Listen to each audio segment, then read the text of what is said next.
अस्सलाम वालेकुम friends, welcome to classic entertainment channel. कैसे हैं आप सब? हम उम्मीद करते हैं कि आप सब खैरियत से होंगे और आपका दिन भी सेहत और तंदुरुस्ती के साथ, आफियत के साथ गुजर रहा होगा। और हम आपके लिए लेकर आ गए सिलसिलेवार नावल बाब एक और मोहब्बत का एपिसोड 4, जिसको आपके लिए तहरीर करनी है अफशा कंवल।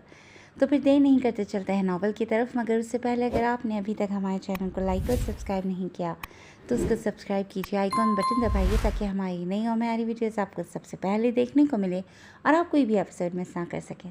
तो जल्दी से चलते हैं नावल की तरफ। हाँ भाई, क्या खबर है मेरे प्यारे भतीजे की? वो नखुआ से टांग पर टांग चढ़ाए बैठे, हुक्का लबों में दबाए, अपने सामने हाथ बांधे खड़े खास बंदे शाका से पूछने लगे। दुनिया चांद पर पहुंच गई और ये हुक्के से आगे नहीं बढ़े।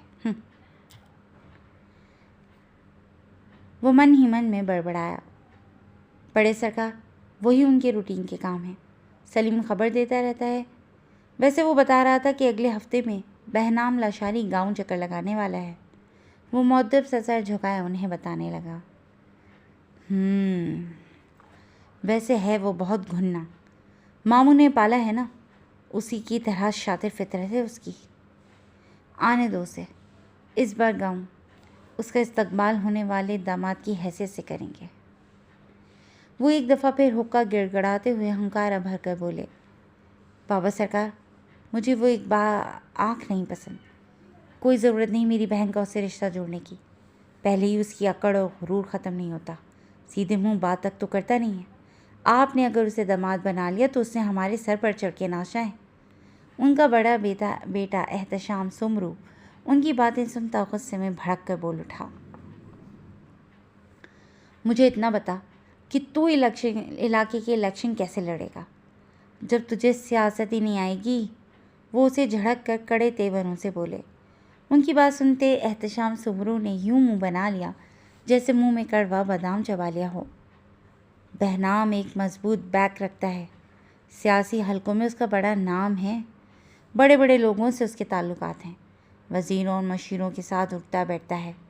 इस वक्त वो हमारे काम का बंदा है और सियासत का सबसे पहला उसूल यही है कि वक्त पड़ने पर गधे को भी बाप बना लिया जाए। उसकी सपोर्ट अगर तुम्हें हासिल हो गई तो इस बार तुम ही इलेक्शन में जीतोगे। मैं चाहता हूँ तुम और आगे बढ़ो, बहनाम से भी आगे। सियासत में तुम्हारा नाम किसी सितारे की तरह चमके, हर जगह बस तुम्हारे ही चर्चे हों। अब कि वो प्यार भरे नरम खो अंदाज में बोले। वो वैसे भी गर्म खून का मालिक था, हरदम मरने मारने पर तुल जाता था। इसीलिए उससे प्यार से राम कर रहे थे। बाबा सरकार, आपकी जहानत पर हमेशा मुझे यकीन रहा है। मैं वो कुछ सोच भी नहीं सकता जो आप समझ लेते हैं। आप जानते हैं सियासत में आना, लोगों पर हुक्मरानी करना मेरा ख्वाब है और इस ख्वाब को पूरा करने में बहनाम ही हमारी मदद कर सकता है। वैसे वो मान जाएगा इस रिश्ते पर? वो उनके सामने वाले सोफे पर सुकून से बैठते हुए पूछने लगे। इसके मतलब की बात थी और वो अच्छे से समझ गया था। वक्त पड़ने पर गधे को भी बाप बनना पड़ता है। फिर ये तो बहनाम सोमरू था, क्यों नहीं मानेगा भला? ये रिश्ता उसके बाप ने बचपन में तय कर दिया था। परीनाज उसके बचपन की मंग है, शादी तो उसे करनी ही पड़ेगी। वैसे भी वो अपने बाप को बहुत चाहता है, अपने मरे बाप की वो ख्वाहिश पूरी नहीं करेगा? ज़रूर करेगा, बस तुम उसे यहाँ आने दो, शादी के लिए हाँ करवा कर भेजूँगा। वो पुर यकीन लहजे में बोले, जबकि आंखों में शातिर शिकारी जैसी चमक थी जो अपने शिकार को दबोच कर बेबस करना जानता था। उनकी बात सुनता एहतशाम सोमरू भी पुरसुकून हो गया। अगर उन्होंने कहा है तो फिर ऐसा ही होगा। शाका, तुम जाओ और मेरे होने वाले दामाद की आमद की तैयारियां उसके शाया निशान करो, कोई कमी नहीं रहनी चाहिए। वो माथे पर बल डाले उसे हिदायत देते बोले तो वह इस बात में सर हिलाते खामोशी से पलट गया। बहनाम सोमरू होटल से सीधा घर आ गया। वैसे भी उसका किसी काम में भी दिल नहीं लग रहा था, इसीलिए उसने सोचा अम्मा सरकार के साथ ही वक्त गुजार ले। वो वैसे भी उन्हें वक्त ना देने की शिकायत करती रहती थीं। आज वो उनकी शिकायत भी दूर करना चाहता था। अम्मा सरकार, कहाँ हैं आप? अंदर दाखिल होते ही उसने बच्चों की तरह उन्हें पुकारा। बड़ी बेताबी दिखा रहे हो, मेरी बहन से भी मिल लेना। पहले उनके भाई से तो मिलो बरखुरदार। इस आवाज़ पर वो करंट खा के पलटा। मामू सरकार, अस्सलाम वालेकुम। आप आ गए और मुझे इतला भी नहीं थी। वो उनकी खुली बाहों में समाते हुए शिकवा गुना अंदाज में बोला। बाप के बाद एक वही तो थे जिन्होंने उसे ज़िंदगी के सर्द व गर्म से बचाकर तेज़ हवाओं में परवास करना सिखाया था। इसके लिए वो उसके बाप का दर्जा रखते थे। वो उनसे मोहब्बत ही नहीं अकीदत भी रखता था, क्योंकि वो उसके उस्ताद भी थे। वालेकुम अस्सलाम। जीता रहे मेरा शेर, मेरे जिगर के गोशे। अगर इतला कर देता तो तुम्हारा यूं खुशी से खिला चेहरा कैसे देखता। वो पुरजोश से उसे अपने बाजों में भेज कर बोले। वैसे मामू सरकार, अब आप बूढ़े हो गए, वरना पहले जब आप मुझे दबाते थे तो पसलियाँ तक बोल उठती थीं। वो उनसे अलग होता शरारत से उन्हें छेड़ते हुए गोया हुआ। वो 38 साल के एक खूबरू तवाना मर्द थे। बारूब होने के साथ साथ वजी शख्सियत के मालिक भी थे। सिनफ नाजुक उनकी जानी मुतवज्जा होती थीं, लेकिन वो इन सब चीज़ों से मीलों दूर रहते। अपनी ज़िंदगी से जुड़ी तल्ख हकीकत से वो अच्छी तरह वाकिफ़ थे। जब बच्चे जवान हो जाएं तो बड़े बूढ़े ही हो जाते हैं। वैसे आजकल हलकों में बड़ा तुम्हारा चर्चा है। हर जगह बहनाम सोमरू की धूम मची है। इतनी तो कोई फिल्म की हीरोइन भी मकबूल नहीं होती जितनी तेज़ी से तुम मकबूल हो रहे हो। बच्चे, ब्रेक पर पाँव रखो। ये जगह ऐसी है कि 1000 दोस्तों में 1000 दुश्मन भी होते हैं। वो उसकी तारीफ़ करते आखिर में उसे तंबी करना ना भूले और प्यार से उसका शाना थपथपाया। वो उनकी बातें सुनता हंस पड़ा और उन्हें लिए सोफे पर बैठ गया। मामू सरकार, यहाँ रहकर मैंने एक चीज़ अच्छे से सीखी है, और वो है दुश्मन की पहचान। मैं अपने दोस्तों को अच्छे से पहचानता हूँ, इसीलिए उन्हें अपनी नज़रों के सामने रखता हूँ। यूँ समझिए मैंने जानकर आसीन में सांप पाल रखे हैं, और वक्त आने पर मैं उनका सर भी अपने पैरों तले कुचलना अच्छे से जानता हूँ। वो सर्द अंदाज में बोलता उन्हें दहला गया। उसकी आंखों की सफ़ाकी उनकी नज़रों से मख्फी नहीं रह सकी थी। तुम अब तक बदले की आग दिल में लिए बैठे हो बहराम। जो माजी में हो चुका तुम भूल कर आगे क्यों नहीं बढ़ जाते। ये दुश्मनियाँ बहुत जालिम होती हैं, हमारा सब कुछ निगल जाती हैं, फिर भी इनके बदले की भूख का इख्तिताम नहीं होता। अंधा कुआं है ये, जो भी इसमें गिरा फिर लौट कर ना आ सका। उसके शाने पर हाथ फैलाए अपने पुरवकार अंदाज में वो उसे प्यार से समझाते हुए बोले। मेरे बाबा सरकार का खून बहा था, पानी नहीं जो मैं सब भूल कर आगे बढ़ जाऊँ। उनके कातिल को उनके खून का हिसाब देना होगा। जायदाद चाहिए थी तो उनके मुंह से मांगते वो लोग। मेरे बाबा सरकार इतने प्यारे थे कि वो सब कुछ उनके हवाले खुद कर देते, लेकिन बड़े सरकार ने धोखे से उन्हें नशा देकर जायदाद के पेपर साइन करवाए और उसी हालत में उन्हें अकेला गाड़ी में बिठाकर भेज दिया। वो नशे की हालत में समझ नहीं पाए और गाड़ी का एक्सीडेंट हो गया। बाद में वहाँ की पुलिस के साथ मिलकर उन्होंने उसे एक हादसा करार दिलवा दिया। बहुत जुल्म किया उन्होंने मेरे बाबा के साथ मामू सरकार। उन्होंने जो जुल्म की फसल बोई थी अब उसे काटने का वक्त आ चुका है। मुझे आँख के बदले आँख, हाथ के बदले हाथ और मौत के बदले मौत चाहिए। वो सर्द अंदाज में अपनी माजी की तकलीफ़ और आइंदा के अज़ाइम उनसे शेयर करता बोल नहीं रहा था, बल्कि लावा बनकर उबल रहा था। बस कुछ वक्त था, फिर उस लावे ने फट जाना था। जिस रब ने आँख के बदले आँख का हुक्म फरमाया, उसी रब ने माफ़ करने का भी दर्ज दिया है। वो फिर शफ़क़त भरे लहजे में बोले। उसी रब ने जालिम के लिए सज़ा भी तजवीज़ की है, और वैसे भी माफ़ी उसे दी जाती है जो अपने गलत फ़ेल पर शर्मिंदा हो। उनकी नज़र में तो उनका किया गया जालिमाना फ़ेल दुरुस्त था। वो आज भी मेरे मरे हुए बाप पर नशे होने का ठप्पा लगाकर खुद को बरी ज़िम्मा करार देते हैं, और आप कहते हैं मैं माफ़ कर दूँ। वो जालिम है मामू सरकार, और जालिम के जुल्म पर खामोश रहना हमें भी उसी सफ़ में ले आएगा। वैसे भी वो सिर्फ मेरे ही नहीं साकिब के भी मुजिब हैं, बल्कि उन पर तो कई जानों का कर्ज़ है, और ये तो आप जानते ही हैं कि कर्ज़ दुनिया में ही चुकाना पड़ता है। वो आपके ठहरे हुए लहजे में बोल रहा था।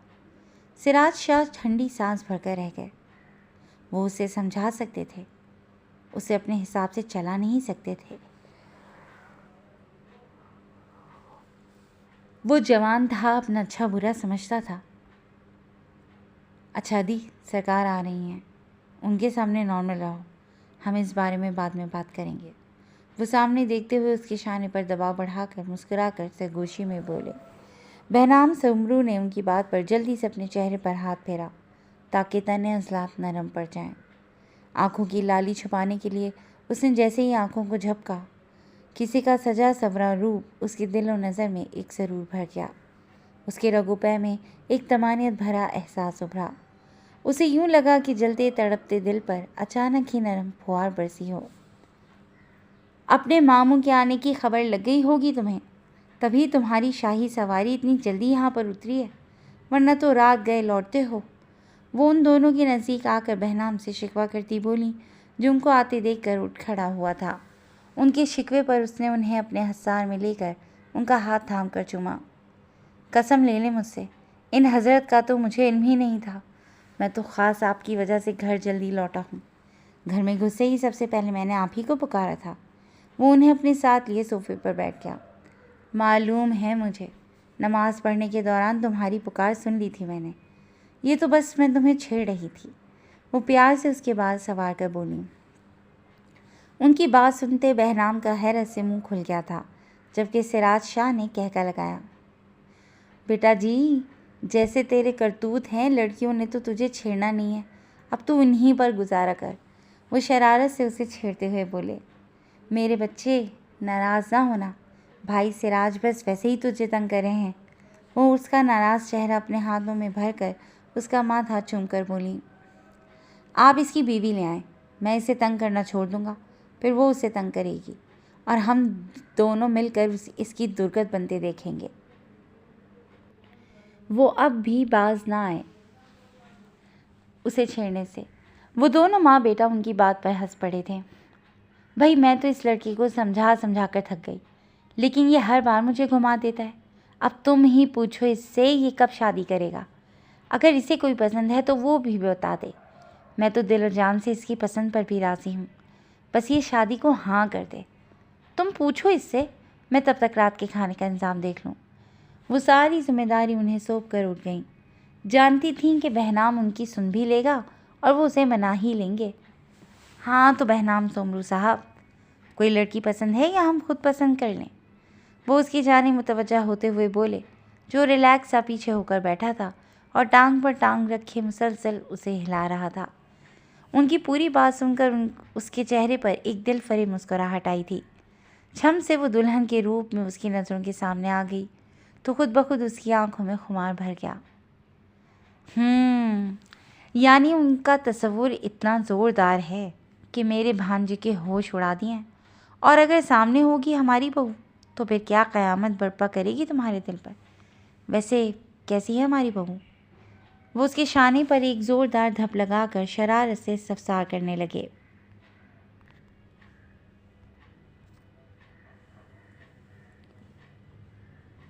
बहुत अच्छी है, वो बालों में हाथ फेरता मुस्कुराकर बोला। बस अच्छी है, जिसकी तारीफ़ करनी हो मैं उसके मुंह पर करता हूँ। अब जब वो मेरे सामने होगी तो उसकी तारीफ़ भी करूँगा और सराहूँगा भी, लेकिन अपने अंदाज में। वो एक आँख दबाकर बेबाकी से बोला, अदी सरकार ठीक कहती हैं, तुम दिन ब दिन बहुत ही बेशर्म होते जा रहे हो। वो उसे घूरते हुए बोले, आपकी संगत का असर है। वो बरजस्ता बोला, हाँ मैंने तो बेशर्मी में PhD कर रखी है ना, मेरी संगत का असर है। वो मसनूई गुस्सा दिखाते उसकी बात दोहराते हुए बोले, अच्छा आप सब बातें छोड़ें, मुझे आपसे कुछ डिस्कस करना है। वो एकदम ही संजीदा होकर बोला, बोलो सुन रहा हूँ। वो भी उसी अंदाज में बोले। वो धीरे धीरे उन्हें कुछ बता रहा था और वो माथे पर बल लिए उसकी बात सुन रहे थे। एक कप चाय मिल सकती है? वो जो दिल जमई से हांडी भून रही थी अपने करीब अचानक शुजा की गंभीर आवाज़ सुनकर उछल पड़ी। उसके मुंह से सिसकी बरामद हुई। क्या हुआ? हाथ चल गया? दिखाओ। वो मुतफक्किर सा उसका हाथ थाम कर बोला, लेकिन हाथ उलट पुलट कर भी उसे जलने का कोई निशान ना मिला तो वो उसे घूरने लगा। शबनम होंठ दांतों में दबाए हंसी रोकने की कोशिश में लाल चुकंदर जैसी हो गई। नाम ही नहीं, तुम्हारा काम भी शबनम वाला है। खबरदार जो आज के बाद इस तरह की हरकत की तो, वरना मैंने भी नदीम बन जाना है और रख कर एक हाथ तुम्हारे लगा देना है। वो खफगी से उसे तंबी करते बोला। शबनम का हैरत के मारे मुंह खुल गया। वो कहाँ इस तरह से बात करता था। उसने नरूठेपन से अपना हाथ छुड़वाया और पलट कर चूल्हा बंद करके हांडी ढाँप दी। आपको अभी चाय नहीं मिल सकती, खाना रेडी है, बस रोटी डालूंगी मैं। वो उसी नरूठे लहजे में बोलती फ्रिज से आटा निकालने लगी। उसकी लंबी काली बालों की मोटी चोटी लटक कर उसके शानों पर आ गई। फ्रिज की लाइट सीधी उसके उजले चेहरे को रोशन कर रही थी। शुजा की नज़र जो उसके साथ साथ सफ़र कर रही थी, इस मंज़र पर उसने अपनी नज़रों का जाविया बदल लिया। अच्छा, नाराज़ तो मत होना।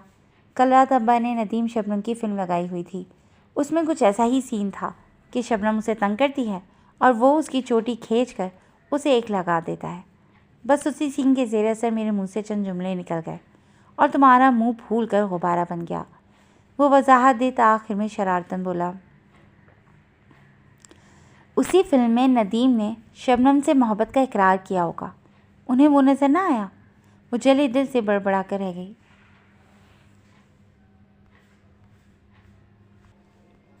अच्छा बाबा, चाय बेशक ना बनाऊं, लेकिन इतना बताओ पक क्या रहा है, क्योंकि तुम ज़्यादातर अब्बा की पसंद का खाना बनाती हो।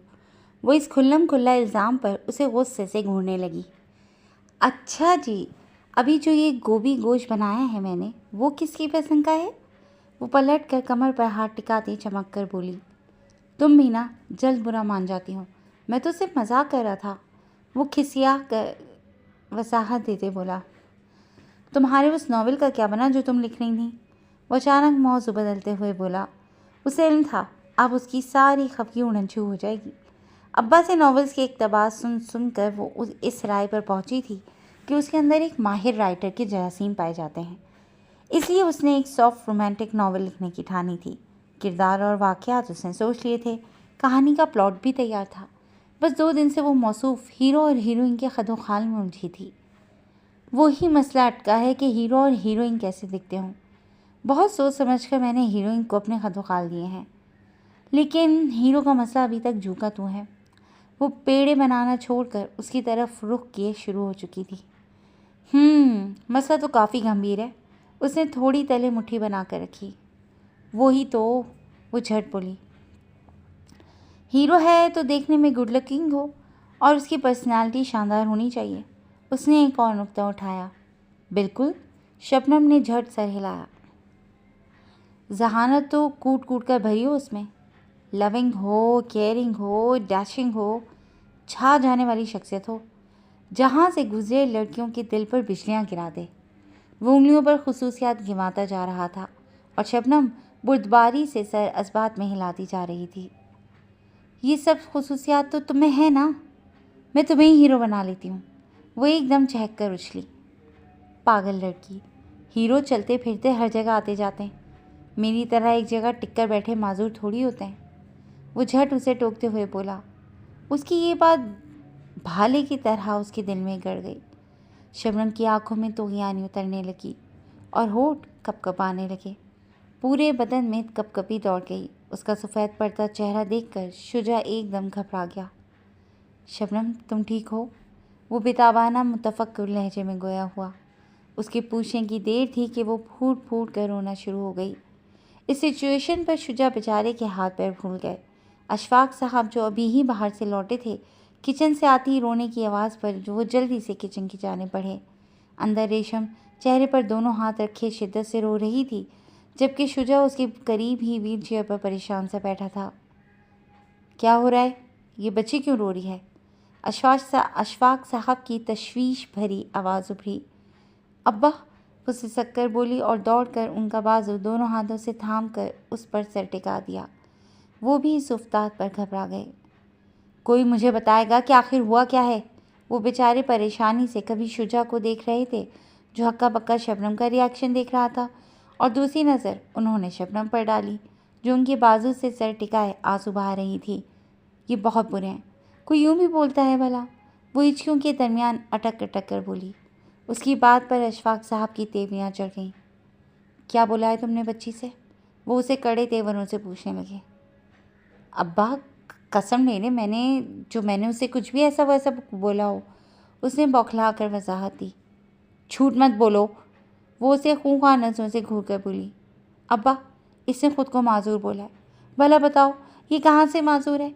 पूरा हट्टा कट्टा जवान है, पर चल ही तो नहीं सकता। ऑपरेशन के बाद चलने भी लग जाएगा। वो लड़ाका अंदाज में कमर पर हाथ रखे फुल फॉर्म में आ चुकी थी।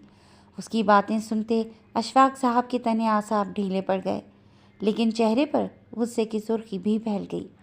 शुजा ने शर्मिंदगी भरी नज़रों से अशफाक साहब को देखा और एक नज़र खूंखार नज़रों से घूरती शबनम पर भी डाली। सॉरी बोलूँगा तो क्या आप दोनों मान जाएंगे? वो डरते डरते बोला, क्योंकि दोनों उसे ख़तरनाक तेवरों से घूर रहे थे, यूं कि अभी उसको कच्चा चबा जाएंगे। अच्छा चलें, कान भी पकड़ लेता हूँ। वो चेहरे पर सारे जहाँ की मिस्कीनियत तारी किए बोला। उसके लटके चेहरे पर छाई मासूमियत भरी शर्मिंदगी देखकर दोनों का ही दिल पिघल गया। वैसे भी दिल में बसने वालों से ज़्यादा देर खफा कहाँ रहा जाता है। वो दोनों भी झट राज़ी हो गए। अच्छा ठीक है, जाओ, माफ़ किया मैंने, लेकिन आज के बाद खुद को किसी भी गलत नाम से पुकारा तो मुझसे बुरा कोई नहीं होगा। वो उसकी माफ़ी कबूल करती साथ तंबी करना ना भूली। उसके मान जाने पर शुजा ने झट इस बात में सर हिलाकर दिल ही दिल में शुक्र अदा किया। पर खुदा, इसीलिए बोलते हैं पहले तोलो फिर बोलो। जो तल्ख अल्फाज हम अपने लिए मुंह से निकालते हैं उससे बाज़ दफ़ा हमारे अपने हर्ट हो जाते हैं। कोशिश करना कि आज के बाद उन लोगों को कभी दुखी ना करना जिनके लिए तुम बहुत कीमती और अनमोल हो। वो नरमी से उसे समझाते झुककर उसका माथा चूमते हुए बोले। उनकी बात में छुपी तंबी पर वो हौले से मुस्कराया। हाँ भाई, आज खाना मिलेगा या नहीं? वो जल्दी जल्दी रोटी बेलती शबनम से बोले। अब्बा आप दोनों टेबल पर चले, मैं खाना लगाती हूँ, वो मसरूफ़ अंदाज में बोली। रोने की वजह से उसकी आवाज़ भारी हो गई थी।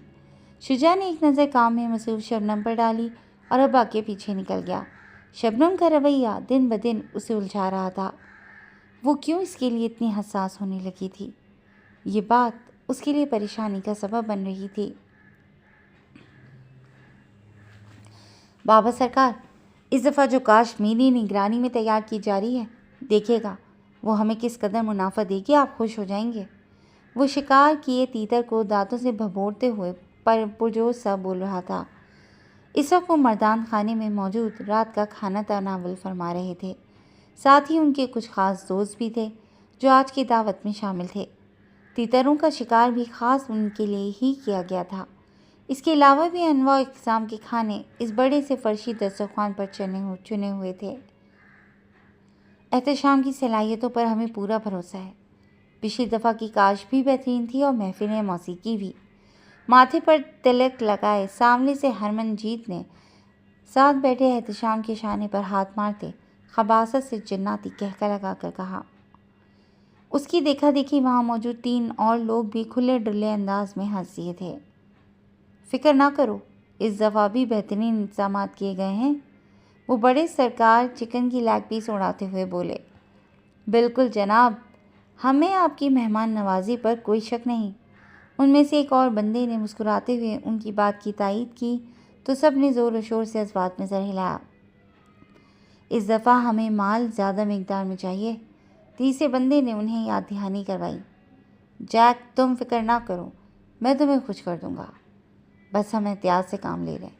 यहाँ का थानेदार हमारे डाले गए टुकड़ों पर पलता है, लेकिन अगर किसी को ज़रा भी भनक पड़ी तो हमारा सारा काम ख़राब हो सकता है। इसीलिए मैं कुछ मोहतात हूँ। वो संजीदगी से बोलकर खामोश हुआ तो सारे एक दफ़ा फिर खाने में मशगूल हो गए। जी फ्रेंड्स, आज के लिए बस इतना ही। कैसी लगी आपको आज की एपिसोड? यकीनन पसंद आई होगी। तो जुड़े रहिएगा क्लासिक एंटरटेनमेंट चैनल के साथ, जहां बहुत जल्द हम इसकी एक नई एपिसोड लेकर हाजिर होंगे। Till then take care and अल्लाह हाफिज़।